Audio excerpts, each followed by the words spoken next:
और नीचे ब्राह्मण ऊपर डोम। अब इसको मैं विश्लेषण करता हूं, सुनिए। कि कोई एमपी, एमएलए और मिनिस्टर साधु संत नहीं बताएगा। सुनना है तो गौर से कुछ दिमाग में लेके जाइए, नहीं तो चले जाइए। ये ब्राह्मण, क्षत्रिय और वैश्य शूद्र बाहर नहीं है, शरीर में है। ये ब्राह्मण, ये ब्रह्मांड है, सबका दिमाग। इसका काम है समझना, बुझना, पढ़ना, लिखना। यही ब्राह्मण है, चाहे कोई भी जात का हो। ये शर है, ब्रह्मांड है, यही ब्राह्मण है। और ये छाती और दोनों हाथ है, क्षत्रिय है। इसका काम है रक्षा करना, संपत्ति का, इज्जत का, माए बहन, बहन बेटी का, धन संपत्ति का रक्षा करना। ये दोनों हाथ और छाती है। और वैश्य, ये वैश्य, ये पेट है। इसमें एक बार भात दाल तरकारी डालते हैं और खून बनता है, समूचा शरीर में सप्लाई होता है। और शूद्र डोम जो है, ये पांव है। डोम पांव है, कांटा में, कुसा में, खराब जगह, अच्छा जगह, सब जगह लेके जाता है। तो वो कवि कह रहा है 4 वरण 36 खोम और नीचे ब्राह्मण ऊपर डोम। अब ब्राह्मण है माथा और डोम है पांव। तो आप क्या कहते हैं? पांव लगी माथा जी, पांव पकड़ते हैं कि नहीं? अरे वो डोम को, ये माथा झुकता है कि नहीं? ब्राह्मण झुकता है कि नहीं? चाहे माँ का पांव हो, चाहे गुरु का पांव हो, चाहे बड़े लोगों का पांव है, ये माथा नहीं झुकता है, पांव पर आता है, माथा झुकता है। और आज का ब्राह्मण कौन है? आज का कोई ब्राह्मण वो पंडित जी पोथी वाले नहीं है। आज का ब्राह्मण हमारे ऐसे वाल्मीकि बाबू ऐसा नेता है। आप यही है, ये सम्मेलन बुलाए या उद्घाटन करने के नेता को ले, कहाँ कोई ब्राह्मण को बुलाए? आजकल घर और द्वार जो भी बनाता है कहता उद्घाटन करने फला एमएलए को बुलाएंगे, फला मिनिस्टर को बुलाएंगे। कहाँ ब्राह्मण को कोई बुलाता है? आज का ब्राह्मण कौन है? नेता, चाहे एमएलए हो, एमपी हो, आदित्य जी हो, अगर नेतागिरी कर रहे हैं तो इन्हीं को बुलाइएगा कि चलिए मेरे यहाँ, आप ही आइए, हमने लिए बड़ा नेता। और आज का क्षत्रिय कौन है? आज का क्षत्रिय आईपीएस है, डीएसपी, एसपी, आईजी, डीआईजी है। चाहे वो जात का डोम हो, मुसहर हो, दुसाध हो, चमार हो, डोम हो, हलखोर हो, कोई भी जात का आईपीएस है तो वो क्षत्रिय है, उसी के काम है रक्षा करना।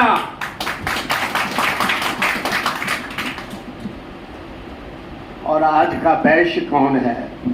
आज का वैश्य जो भी व्यापार कर रहा है, अगर ब्राह्मण भी जूता का दुकान खोले हुए है तो वैश्य है, और मुसहर भी होटल खोले हुए है तो वैश्य है। जो भी व्यापार कर रहा है इस भारत में या इस बिहार में, वो वैश्य है। और आज का शूद्र कौन है? आज का शूद्र है वेतन भोगी, पदाधिकारी, कर्मचारी, चाहे कोई भी वेतन लेता हो। वेतन का अर्थ समझिए। वेतन, बे मने बेच देना और तन मने शरीर। 1 महीना शरीर को बेच कर जो कुछ मिलता है उसको नाम है वेतन। तनख्वाह, तन मने शरीर, 1 महीना बेचो तो खा, तनख्वाह। तनख्वाह उठाने वाला, वेतन लेने वाला, चाहे एमएलए हो, एमपी हो, आईपीएस हो, आईएएस हो, ये शूद्र है। जब चाहे तब इसको हटा दो। आज दरभंगा का कोई कलेक्टर है, रात में नोटिस निकल जाएगा कि तुमको चल, तुम्हारा ट्रांसफर हो गया है, जाकर के सासाराम रातें रात बोरिया बिस्तर मांग के चला जाएगा। वो गुलाम है, वो शूद्र है, चाहे कोई भी जात का हो। साथियों, मैं वक्त ज्यादा नहीं, वक्त की नजाकत के चुके तो मैं लेट आया हूं। मैं 2-3 बात कह करके अपना भाषण समाप्त करूंगा। अभी सबसे बड़ी बात है कि राष्ट्रवादी राष्ट्र क्या है, वतन क्या है। भारत राष्ट्र है, ये राष्ट्र क्या है? पहाड़ है, नदी है, नाला है, मकान है, दुकान है, खेत है, खलिहान है, बिल्डिंग है, पुल है, क्या है? ये राष्ट्र क्या है? राष्ट्र आप लोग तमाम राष्ट्र हैं। पंचायत में रहने वाले तमाम जितने नौजवान हैं, यही राष्ट्र है, यही देश है। ये आगे बढ़ेगा तब ये देश आगे बढ़ेगा। ये आगे नहीं बढ़ेगा, देश आगे नहीं बढ़ेगा। वतन मने क्या होता? वतन, ब मने बहुत, तन मने शरीर। बहुत से शरीर मिल करके वतन बनता है। वतन कोई जंगल नहीं है, कोई पहाड़ नहीं है। भारत एक देश है, वतन है, एक राष्ट्र है। उसकी संख्या 140 करोड़ आबादी है। वही राष्ट्र है, वही वतन है, वही देश है। वो अगर पिछड़ा है तो देश पिछड़ा है। मैं विकास के बारे में नौजवानों को कहना चाहता हूँ। आज के परिप्रेक्ष्य में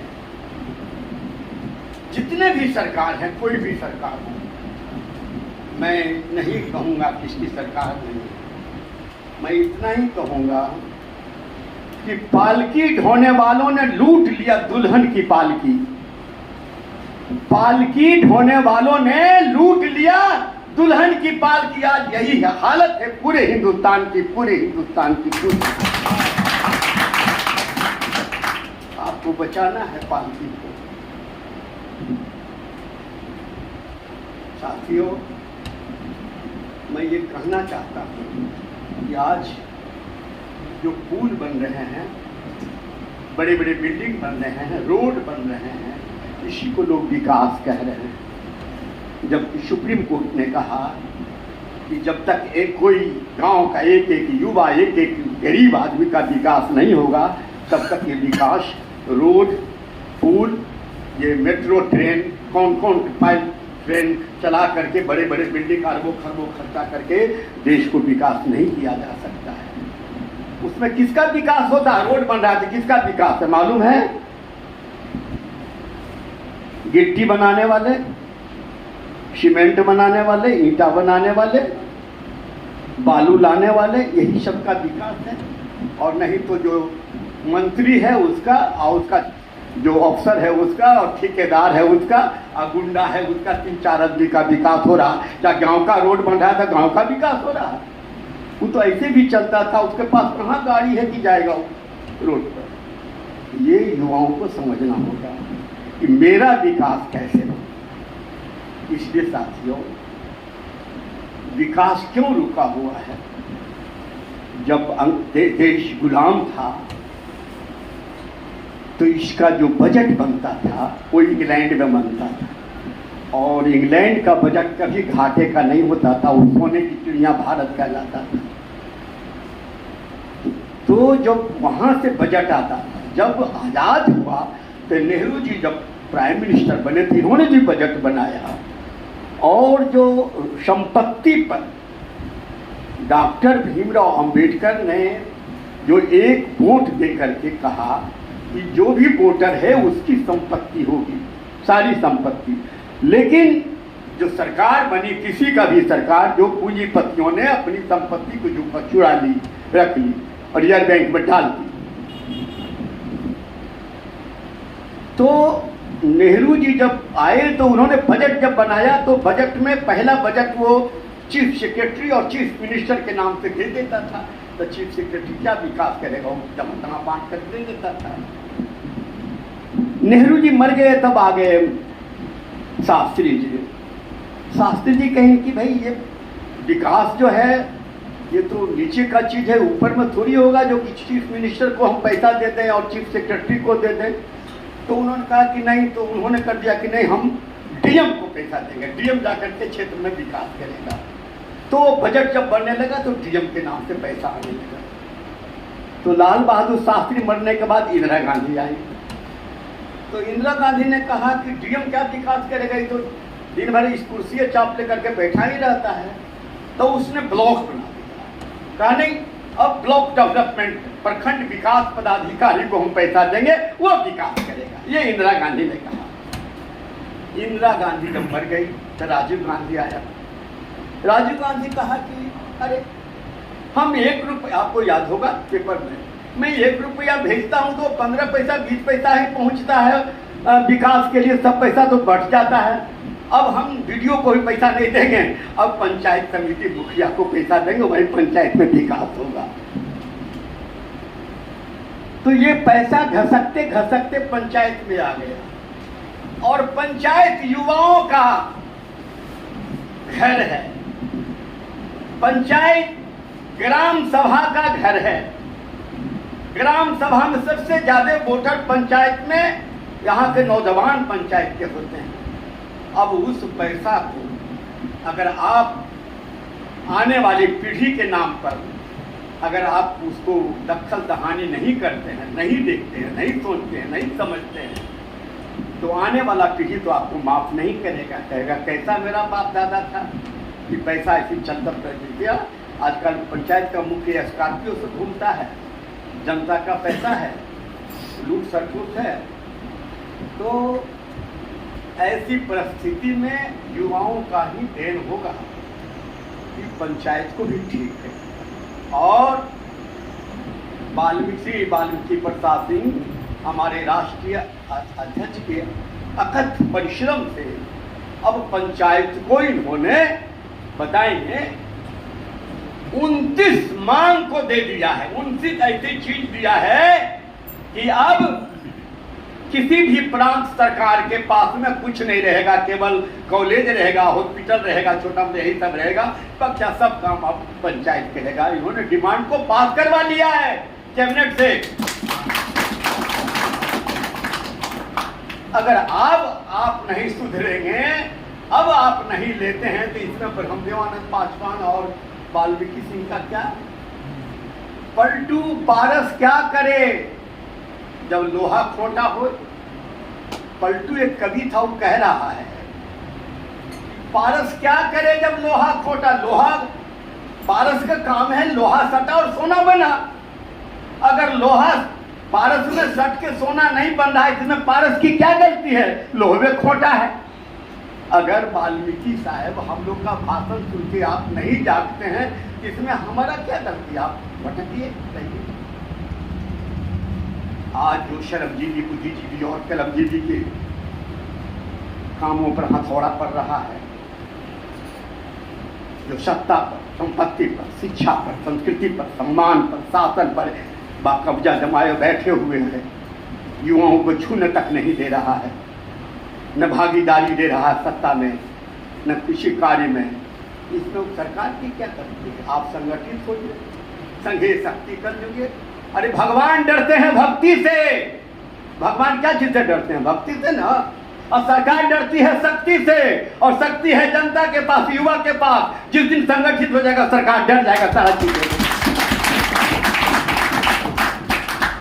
इसलिए मैं कह रहा हूं, दूसरों के पंख से तो उड़ सकते हो, दूसरों के पंख से तो उड़ सकते हो, हद से दीवालों तक। अरे आसमान में वही उड़ेगा जिसको अपना पंख होगा, जिसको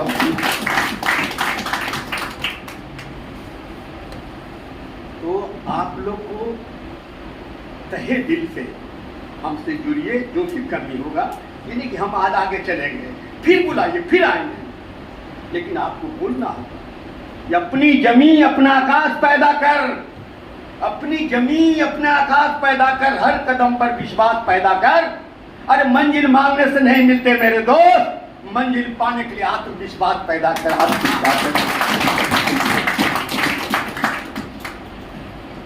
हमारे अध्यक्ष जी कहते हैं असली उड़ान अभी बाकी है, असली उड़ान अभी बाकी है, दिल का अरमान अभी बाकी है। अरे अभी नापी है मुट्ठी भर जमीन, सारा हिंदुस्तान अभी बाकी है। जब तक आप संगठित नहीं होंगे, संघर्ष नहीं करेंगे, तब तक कुछ आपको नहीं मिल सकता। देखिए साहब, आप वो छुपाए हुए हैं। आज तक आप जान रहे थे कि संविधान का 4 स्तंभ है, विधायिका, न्यायपालिका, कार्यपालिका और मीडिया दूगों को छुपा दिया है। नहीं कह रहा है कि तुम भी स्तंभ हो। एक वोटर का नाम जब वोटर बनाता है, सारा सरकार वोटर का नाम नहीं बोल रहा कि अभी एक स्तंभ है, वोट गिरेगा तब न सरकार बनेगा, उसको छुपा दिया। और एक जो पूंजीपति अदानी अंबानी है, जो देश का रुपया लेकर के विदेश में लगा रहे, रुपया सब रिजर्व बैंक किसका है? वोटर का है, वोटर का रिजर्व बैंक है। और वो वोटर का सब पैसा रखा हुआ है, और वो पैसा लेकर के सूद पर लेकर विदेश में लगा देता है और समूचा खा जाता है और झूठ मूठ के कहता है हमको घाटा लग गया। फिर घाटा को पूरा करने के लिए फिर उसी लोन पर फिर लोन दीजिए, फिर लोन दीजिए, और पैसा लेता रहा और कहता है कि भारत कर्जा में है। अरे जो लिया है कर्जा वो तोड़ेगा, हम थोड़ी लिए जो हम कर्जा तोड़ेंगे। जो लेके विदेश में मौज कर रहा है वो कर्जा तोड़ेगा। दूसरी बात अब लास्ट में कहना चाहूंगा कि पूरी दुनिया में 84 लाख जोनी है। कितना जोनी है? आप लोग सुना होगा रामायण में, उसमें 83,99,999 को मात्र एक पेट होता है। उसमें से एक जात है मानव जिसको 2 पेट होता है। कितना पेट होता है उसको? आदमी का शरीर में कितना पेट है? 2 पेट है। एक पेट है ये जिसमें भात दाल तरकारी जाता है, अन्न से ही आनंद है। अगर अन्न नहीं मिलेगा तो दिन भर पटाल रहिएगा, आप कहिएगा आप कोई काम नहीं करेंगे, पानी खाना खाएंगे, भूखल है। और जैसे ही अन्न जाता है इसमें तो दूसरा पेट काम शुरू करने देता है। ये दिमाग स्टार्ट हो जाता है। मकान, दुकान, खेत खलिहान, उद्योग धंधा, खेत पदार्थ सब स्टार्ट कर देता है जब यहाँ इस पेट में अन्न जाता है। इसलिए सरकार युवाओं को इतना कष्ट दे रहा है, ये दिमाग काम नहीं करे। इसलिए आपको जागना होगा, छीनना होगा, लेना होगा हक अधिकार। आगे बढ़ेंगे, आगे बढ़ेंगे, पीछे कभी न हटेंगे। पंचायत का नाम, नौजवानों का नाम हम रोशन करेंगे। कटेगा सर तो धड़ से लड़ेंगे और मरेंगे तो दुश्मन को लेकर के मरेंगे। इसलिए साथियों, मैं आपसे चाहूंगा, मैं एक बार विदेश में संयुक्त राष्ट्र अमेरिका में गया तो हंगरी देश है। हमारे राष्ट्रीय अध्यक्ष ने कहा कि हम जाने बाद में कि हंगरी देश में बिहार है और वहाँ लोग बिहार के तरह साड़ी पहनते हैं, धोती पहनते हैं, खाना खाते हैं, हल बैल खेत किसान खेत सब ऊंचा बिहार के तरह है वहाँ हंगरी। तो करीब 127 देश के राष्ट्रपति प्रधानमंत्री नाश्ता करने निकला, मैं भी निकला। तो हंगरी देश पूरा बगल में आ गया और 7 देश को लेकर के आ रहा। Kuwait, Switzerland, Germany, Denmark, Norway, America सबका राष्ट्रपति साथ हमको भेज दिया। क्योंकि हम अजूबा केयरलेस हैं, टोपी पहने हुए थे, पजामा पर कोट पहने हुए थे, नाटे माटे थे, सब आगे। तो उसने हमसे कहा, हमारी दुभाषिया से कहा, हमसे नहीं, हमारा दू भाषिया था कि ये अब भारत के लोग कैसे कैसे चले आते हैं। कोई लाल बहादुर शास्त्री कैसा नाटा चला आता है, कोई जगजीवन राम कैसा काला चला आता है, कोई राजीव गांधी कैसा लंबा चला आता है, कोई गोरा चला आता है इंदिरा गांधी की तरह। हम लोग जितने पश्चिम देश के लिए देखिए, गोरे गोरे चिट्टे चिट्टे लंबे लंबे एक तरह हैं, और इंडिया के लोग सब किस्म किस्म के हैं। तो दुभाषिया हमसे कहा हिंदी में कि सर ये हंगरी देश के जो प्रधानमंत्री आपका मखौल उड़ा रहा है और बोल रहा है कि इंडिया के लोग लंबा है तो नाटा है तो गोरा है तो काला है, किसी किस्म का रंग का जाता है, हम लोग पश्चिमी देश जो है तो एक किस्म का है। तो हमने कहा सबको अटेंशन करो। मैंने क्या कहा? सबको अटेंशन करो, सबको सावधान करो कि मैं बोलूँगा तो सुनेगा। मैं हिंदी में बोलूँगा, तुम अंग्रेजी में उसको समझाना। तो मैं बोलना शुरू कर दिया। दुनिया का कोई भी पावर नापा जाता है वो घोड़े से नापा जाता है। जैसे 5 HP 10 HP का मतलब क्या समझते हैं? 5 HP का मतलब 5 हॉर्स पावर, 10 HP मतलब 10 हॉर्स पावर। हॉर्स बने घोड़ा, घोड़ा के पावर से नापा जाता है पूरा दुनिया का ताकत को। सबको बोला चलिए कि हम भारत के लोग, घोड़ा कितने रंग का होता है? घोड़ा काला भी होता है, लाल भी होता है, उजला भी होता है, घोड़ा लंबा भी होता है, नाटा भी होता है, मंजिल कच्चा भी होता है। So many kinds and colour in horse. घोड़ा में बहुत कलर और बहुत रंग होता है। तो हम भारत के लोग पूरे दुनिया को ताकत को नापने वाला घोड़ा है। घोड़ा हमारी ताकत को पूरी दुनिया हॉर्स से नापा जाता है, इसलिए हम घोड़ा हैं। सब तरह के हैं, लाल है, पीला है, काला है, उजला है, लंबा है, नीचे है। तो उसने अंग्रेजी वाला कहा कि हम लोग क्या है, सब पश्चिमी भारत के। कले यू आर डंकी, तुम गधे हो। गधा का पूरे दुनिया में कोई रंग नहीं होता, एक ही रंग होता है। तो साथियों, मेरा कहने का मतलब, नौजवान जहां भी रहो ये समझो कि हम किसी से कम नहीं हैं। भले पेट में अन्न नहीं है, वस्त्र नहीं है, लेकिन मान और सम्मान में कमी नहीं होती। जब एक बार मैं हीथ्रो हवाई जहाज अड्डा का नाम है हीथ्रो, तो इंडिया से जब हमारा हवाई जहाज खुला तो हमको हीथ्रो पर रोका गया। इंग्लैंड में रोका मेरा था। तो हमको लेने के लिए करीब 5, 7, 10 गाड़ी आई। छोटा छोटा गाड़ी वहाँ होता, 2 आदमी का। उसमें सब फोर्स आ गया, फिर हमको घेर लिया और हवाई जहाज से उतारा। क्योंकि हम राष्ट्रपति का प्रतिनिधि करने जा रहे थे, राष्ट्रपति बने। तो उतारने के बाद में जब हुआ, सब घेर लिया और सब हंस दिया। फिर दुभाषिया बोला, अरे इनको देख के क्यों हंसे? तो हमको अटेंशन करो, पूछो ये लोग हमको देखकर क्यों हंसा? तो उसने कहा कि सर, हम लोग जितने हैं 7-7 फीट का आदमी, लंबे लंबे हैं, आप 3.5 फीट का, 4 फीट का है, नाटा देख के हंस गया। दुभाषिया बोला, हम जो बोल रहे हैं वो बोलो। कि मैं भारत के राष्ट्रपति का प्रतिनिधि करने संयुक्त राष्ट्र संघ अमेरिका के संविधान कमेटी में भाग लेने जा रहा हूं, जहां 127 देश के राष्ट्रपति और प्रधानमंत्री होंगे। और मुझ जैसे नाटे आदमी को शंकर दयाल शर्मा राष्ट्रपति ने प्रतिनिधि, अपना प्रतिनिधि बना करके यूएनओ संयुक्त राष्ट्र संघ में इसलिए भेज रहा है कि हमसे पूरे दुनिया के राष्ट्रपति जो भी बात करेगा तो सर झुका के बात करेगा, और हम जिससे भी बात करेंगे तो सर उठा के और सीना तान के बात करेंगे। यही चंद शब्दों के साथ ढेर सारी शुभकामनाएं।